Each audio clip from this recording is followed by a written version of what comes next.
বিশ্বমানের কারিগরি ও ম্যানেজমেন্ট প্রশিক্ষার উদ্দেশ্যে ভারত সরকারের সহায়তা উত্তরবঙ্গে একটি আইআইটি এবং একটি আইআইএম স্থাপন করা হবে। হাতে কলমে শিক্ষার দ্বারা সৃজনশীলতা এবং বৈজ্ঞানিক চিন্তাকে উৎসাহ দেওয়ার জন্য 200 কোটি টাকার প্রস্তাবিত বাজেট বরাদ্দ করে মোট 1000টি স্কুলে অটল টিঙ্কারিং ল্যাব স্থাপন করা হবে।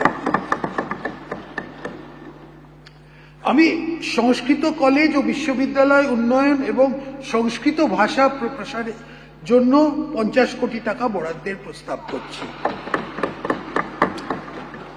রাজ্য সরকার এই রাজ্যে নবোদয় বিদ্যালয় স্থাপনের জন্য জমি দেবে। প্রাথমিকভাবে দক্ষিণ 24 পরগনা, মালদা, ঝাড়গ্রাম এবং পূর্ব বর্ধমান 4টি জায়গা চিহ্নিত করা হয়েছে। একইভাবে ঝাড়গ্রাম ও বাঁকুড়াতে 2টি কেন্দ্রীয় বিদ্যালয় স্থাপনের জন্য জমি চিহ্নিত করা হয়েছে।